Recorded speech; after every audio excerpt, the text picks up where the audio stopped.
Batman Caped Crusader is the newest rendition of the iconic hero, and for the first time since Mask of the Phantasm, we finally got a deeper dive into the psyche of Batman. This series is helmed by Bruce Timm, J.J. Abrams, and most notably Matt Reeves, and with the detective story at its core, Caped Crusader delivers everything you want as not only a unique exploration of this iconic rogues gallery, but also balancing interesting supernatural and grounded Batman elements that we haven't seen in a long time. Before we get into it, let me know all of your thoughts on Batman Caped Crusader in the comments down below, and over 98% of you guys who watch these videos aren't yet subscribed, so if you don't want to miss out on any more reviews or reactions, hit that button. But don't waste any more time, let's get into it. There's so much to talk about, so timestamps will be linked in the description down below, but I want to start off with just this raw Batman interpretation. We have a brand new voice as Batman this time around with Hamish Linklater, and I wouldn't say that this is nearly as large-scale, epic, and emotional of a voice performance as Kevin Conroy, for example, but that's also something really difficult to beat. And honestly, I think Hamish Linklater does a great job with what he's given. He's not given some insane, super dark, super emotional story, and you also have to note that this is his first time playing the character, so I think this is an absolutely awesome performance for his first run at the character. One thing that not only Hamish does so well, but also just the story overall, is finding that good balance between Bruce Wayne and Batman. Also, specific characters like Selina, Dent, and Barbara really bring out the interesting versions and sides of Bruce Wayne. I mean, this series isn't super in-depth, but the moments that we do get add a lot of character work to Bruce Wayne, something that I feel like was lacking in the Batman, for example, and I will be drawing a lot of comparisons to the Batman epic crime saga as well as past iterations, because that's what I find so interesting about this Batman interpretation, is that we're getting so many thematically rich moments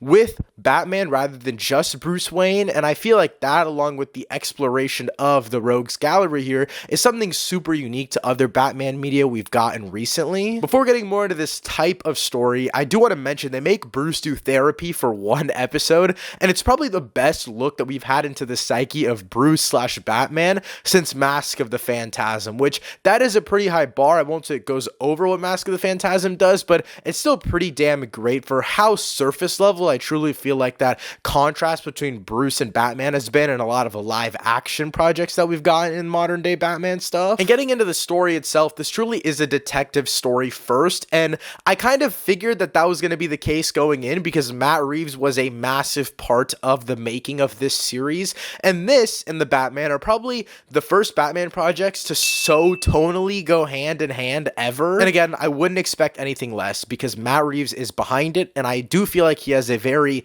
distinct idea of what Batman is, and I think that's a good thing personally. But for this project specifically, the first half is really a slow burn, but I think it works. It at least gets you acclimated to this new iteration, this new world of Batman, by giving you a lot of different rogues gallery. Pretty much every single episode of this entire series has new and different villains. Not necessarily new and different like we've never seen them ever in our lives, but it's either some new iteration, it's some new version, the backstory is kind of tweaked, something is different, except for the last two episodes where we get Harvey Dent, which I'll be talking about later. And then the final episodes, they kind of do culminate in a story sense, which I really liked, kind of giving the entire series so far a nice little bow on top. And this is where we get into supernatural but also grounded elements. I only mention this as its own complete section in this video because this story and emotional idea feels like a little bit of a test run for the Batman epic crime saga on a base level. Obviously, this is animated, so there's a completely different level of thematic blending that comes with a live action theatrical release.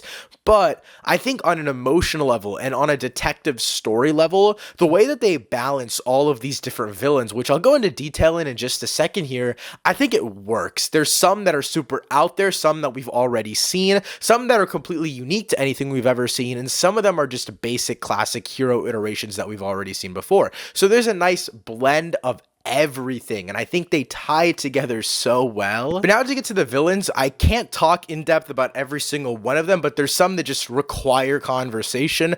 Obviously, we have a female gender-bent version of the Penguin, which in my opinion works for that specific storyline. We have a pretty tame Firefly story, a Harley Quinn that gets built up and is used mainly for other character development, but still works nonetheless. Gentleman Ghost, who's the first use of supernatural elements in this series. Automatopoeia, who has the least amount of story impact on the series. Natalia Knight, whose maturity-wise kind of feels like a step behind the show. And then finally, I just have to mention these in specific. Clayface. When I first saw the way that they handled the story in this series, I was just absolutely blown away because it feels like something they could practically do in the Batman epic crime saga. It's not this big clay blob coming out of the sewers of Gotham. I won't get into the story specifics because I do feel like they find a really interesting way to kind of pull him into the story, relate this Clayface to other characters that we know and love in the Batman universe. And I don't necessarily they're gonna go bar for bar in the Batman universe, but this does feel like a really interesting way they could go with Clayface that's not super big, super natural, you know, like Gentleman Ghost. But I do want to note, I don't think like the comic version of Clayface would be that crazy in the Batman epic crime saga. I feel like that's a little practical. Anyways, then we get to Catwoman, who I feel like Selina Kyle in this series feels so ripped out of the Batman movie. A little bit, I guess, from The Dark Knight Rises, but I truly did feel that chemistry, that connection between Bruce and Selina. There's not much else to say story-wise. She does have pretty much her own bracketed episode, but I found her really compelling, more compelling than a lot of the other villains, even though technically she's not a villain. But finally, the most prominent villain in the entire series is Two-Face. Harvey Dent gets pretty much 2 episodes at the end of the series, kind of capping off the entire season, but even throughout the entirety of season 1, almost every single episode has at least a moment or two with Harvey Dent, which I absolutely love. That's just a great way to do the character because, again, he's so intertwined with the whole governmental aspect of Batman, which also leads us really well into all of the detective elements. I will say, to me at least, someone who hasn't seen every single animated movie, but pretty much most of the live action movies, this does feel like a super different interpretation than the most popular The Dark Knight interpretation of Harvey Dent / Two-Face, but it does feel slightly similar to The Long Halloween parts 1 and 2, which we got a few years ago, where there is that voice, there is that two-sidedness, and I know it would be a little bit difficult to adapt into live action like one for one, but I kind of hope this is the direction they go in for Pattinson's universe if they end up using Harvey Dent to this extent that a lot of the animated series do. And including Dent, I want to talk about some of the side characters. Dent obviously has some essential character moments that lead into the penultimate and final episode. And then we also have Barbara Gordon, who there's a lot of potential for where a character could go in season 2. Jim Gordon. This is honestly one of my favorite versions of Jim Gordon that we've ever gotten. He's so interesting. I do think that every single side character does have less screen time, and they're kind of all moments scattered throughout the series. And with the side characters specifically, I think overall, I've heard a lot of people having problems with the gender and race bent characters, but honestly, I don't really care about that because it really works with the story. They're not just gender bent or race bent to have a different gender or race in the show.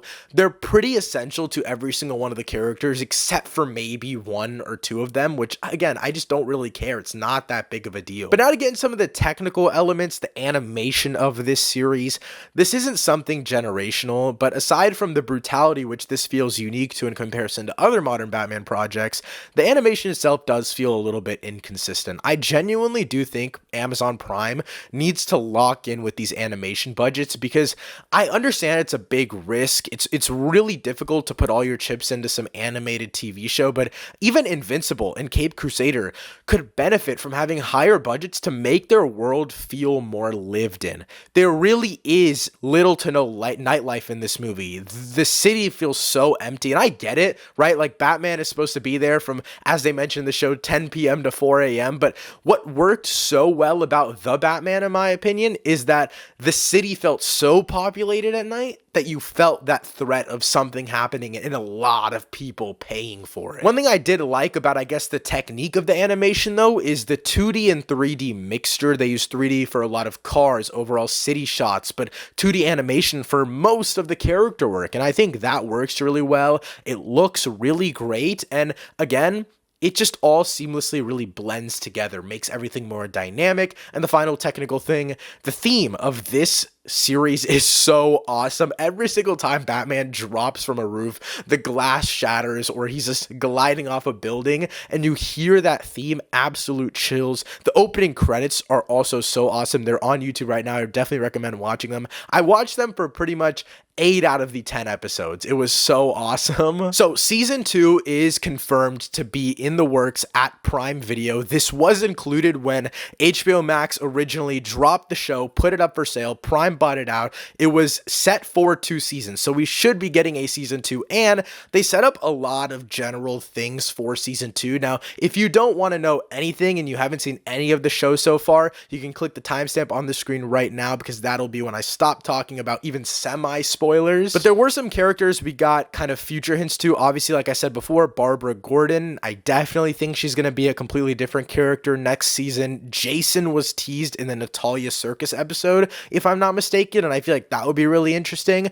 And then the most obvious, so we had Joker at the very, very end, basically just a post-credit scene after the last essential scene to the main story. And I mean, who's not excited for Joker? In terms of the future though, like what I want, stuff that wasn't necessarily teased in season 1, it's kind of like the Batman's use of Bruce and Batman. This seems like a Matt Reeves problem of one's ego is always lacking. It never truly feels balanced, and I get that, right? Like the psyche element of this season was all Batman based, and I really like that, and it works for having such an expansive rogues gallery in trying to explore all of it in 10-30 minute episodes. I really hope next season has a better balance of that because we have a great base, and I think it wouldn't work unless this season settled that base really, really well. So I'm excited to see where we go in season 2, and overall, Batman Caped Crusader is such a nice and refreshing take on Batman.